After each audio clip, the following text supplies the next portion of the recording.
chose the Weather Channel. Prime for excitement. And now, your local on the 8s.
Meteorologist Mark Elliott here with you with a live weather update. We're starting with the current radar right now in the Pacific Northwest. We already have a mess here, but this is just the beginning of the show. Over the next couple of days, a deepening storm will affect us here across the Pacific Northwest. But we're also watching this upper level system, which will be coming out across the center of the country. This means a big storm with warm, juicy air coming up from the south, but cold air from the north.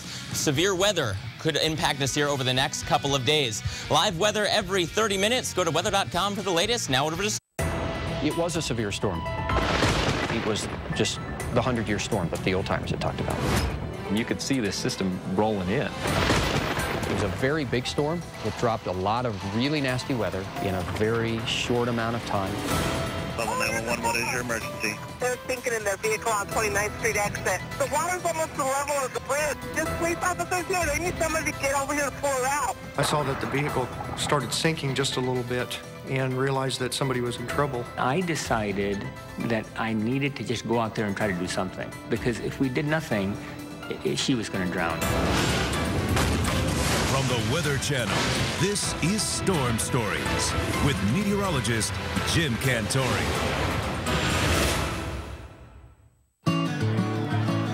The Colorado State Fair in Pueblo showcases all the signature traditions of the Rocky Mountain State. Livestock, rodeo, mountain brewed beer. But there's one tradition at this event that is anything but celebrated. Wild, unpredictable weather. I don't know what happens when the state fair starts, but every time the state fair starts, we get really, really bad weather in Pueblo and along the Front Range. Pueblo sits in the foothills of the Rockies. Crisp late summer mornings usher in steamy, stormy afternoons here.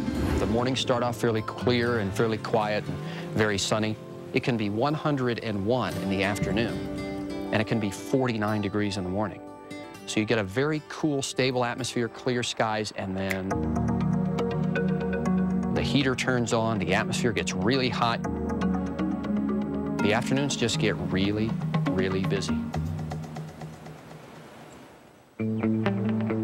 The unstable atmosphere brings some wicked weather. Once the atmosphere starts heating up in the summertime, you get the hotter days, and then you start getting more moisture moving into the area, especially in August. We're particularly susceptible to monsoonal flows of moisture and storms that can produce a lot of heavy rain.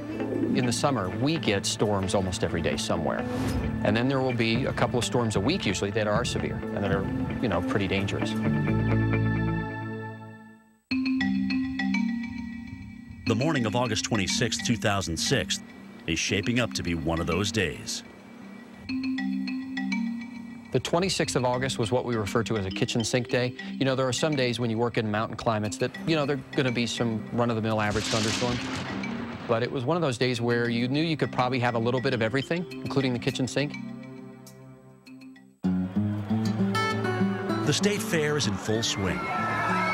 Thousands of people are expected to attend the 10-day event, featuring carnival rides, wild animals, and local flavors. And as in years past, severe weather is predicted for the afternoon. It arrives as expected, but the intensity of the storm that engulfs Pueblo is far greater than anyone expects. On any given day, we can have anywhere from 24,000 to 78,000 people on the fairgrounds. And so it's very important that we watch the weather and that we're able to deal with those situations when they arise.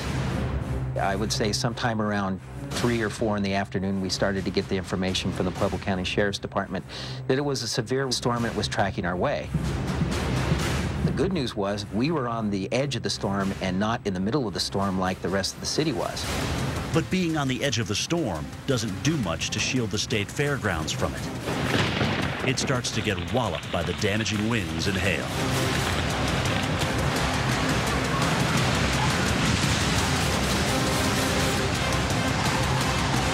You know, the storm was real intense with lightning. I remember how intense the wind was. Across from my office are a group of trees, and I remember watching how the trees were swaying back and forth in the weather. You could tell it was a very severe cell. I mean, we're used to these type of thunderstorms in this area, but this one had a real punch to it that we hadn't seen before. I was really concerned about how people on the grounds, how safe they were. State Fair General Manager Chris Wiseman is particularly worried about some of the fair exhibits that he doubts can withstand the 60 to 80 mile-per-hour wind gusts. I had real concerns about 3 of the structures that we had. One is our entertainment tent, which is our PBR, Professional Bull Riders tent, out on the north side of the grounds. It's a temporary structure. Wiseman's fear about the stability of the tents isn't unfounded. Strong winds start to yank tents from the ground. One of them flies into a crowd of people. We lost some smaller tents, and one that actually, I think, blew into one of the attendees of the fair, and I think we ended up transporting 2 people to the hospital. The injuries are minor, but the storm has caused complete chaos at the fair. We basically had about 15 minutes to get everyone off the rides. It was about 5 minutes before the storm hit. Our philosophy is to err on the side of safety. I'd rather lose a little downtime at the carnival and have people off the rides if we think a storm is going to hit than to wait and have something very serious happen. In my time at the fair since 1997, this was the most severe storm I've seen go across the fairgrounds. It was a severe storm, and it was very severe. I mean, there's severe storms and then there are severe storms. This one issued tornado warnings for. This one produced 5 to 12 inches of hail. So in some parts of the town, it literally looked like it was winter, although it was August. And there were flooding rains, like 3.5 inches of rain in maybe less than an hour and a half. So it was very severe. It was a very big storm, covered a lot of area. It dropped a lot of really nasty weather in a very short amount of time. It was just the 100-year storm that the old-timers had talked about. Local Pueblo TV reporter Andy Cohen is at the state fair that day, preparing to do a live report, when he notices a sudden change in the weather. We were out there, you know, talking about stories like alligator on a stick or something like this, real featurey stories. And happened to be out there getting ready to do a live shot for the 5 o'clock news, and the weather just started turning ugly. And I mean, you could see this system rolling in. You could see the clouds, and it had that green tint that everybody says, oh, that's what makes a tornado. And I thought, wow, we're really going to see something here.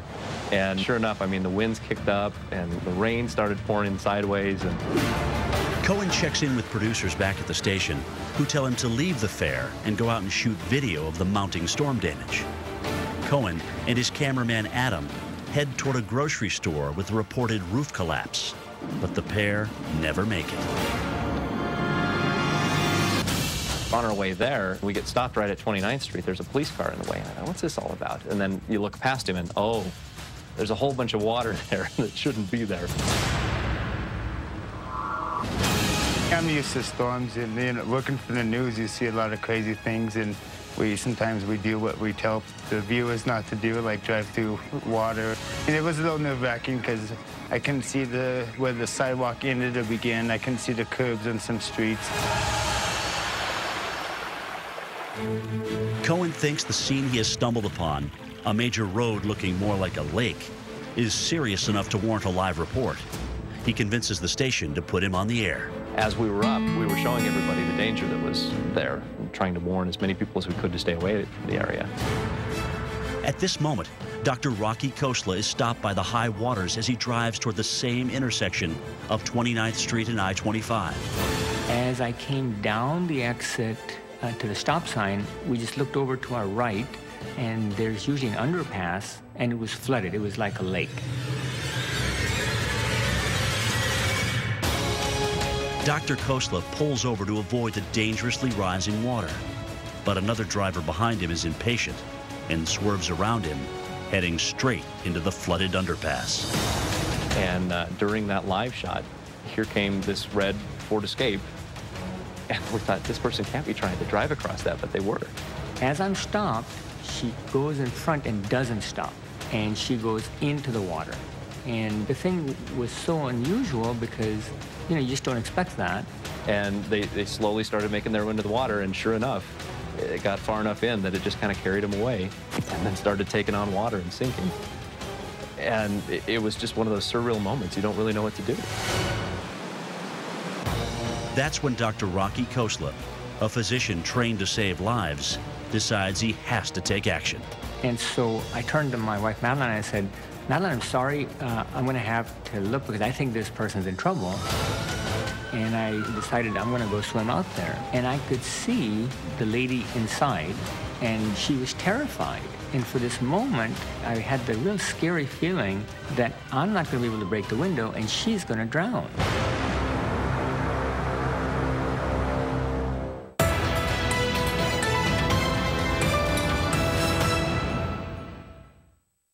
If you think heroes are only in movies, consider this.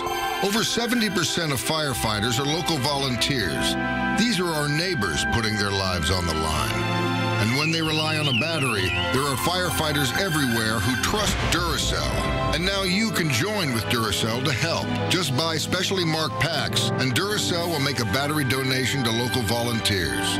These days, don't we all need someone to trust? Duracell, trusted everywhere. Did you ever try to get somebody to pay attention to you when you're disabled? Well, that's how Binder & Binder got to be America's most successful Social Security disability advocates. We listen to you and we get results. Call 1-800-66-BINDER.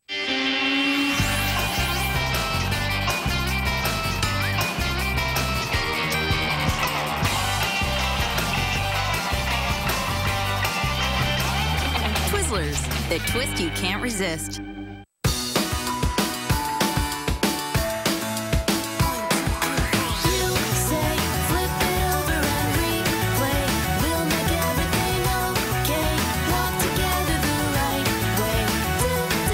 If you have type 2 diabetes, you struggle to control your blood sugar. You exercise and eat right, but your blood sugar may still be high, and you need extra help. Ask your doctor about Onglyza, a once-daily medicine used with diet and exercise to control high blood sugar in adults with type 2 diabetes. Adding Onglyza to your current oral medicine may help reduce after-meal blood sugar spikes and may help reduce high morning blood sugar.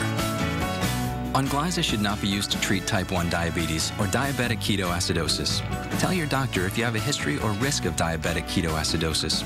Onglyza has not been studied with insulin. Using Onglyza with medicines such as sulfonylureas may cause low blood sugar. Some symptoms of low blood sugar are shaking, sweating, and rapid heartbeat. Call your doctor if you have an allergic reaction like rash, hives, or swelling of the face, mouth, or throat. Ask your doctor if you also take a TZD, as swelling in the hands, feet, or ankles may worsen. Blood tests will check for kidney problems.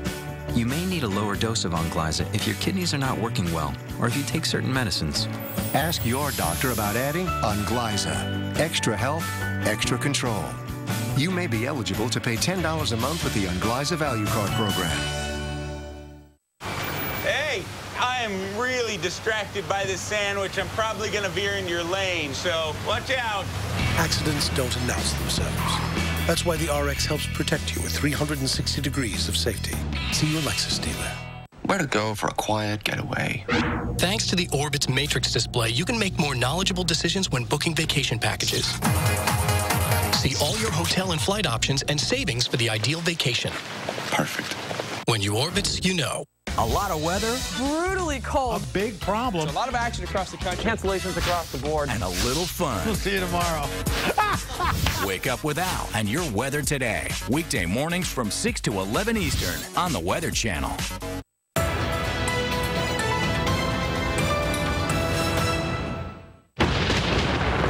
A severe thunderstorm, packing 60 to 80 mile-per-hour winds and hail, descends over the city of Pueblo, Colorado. The storm dumps more than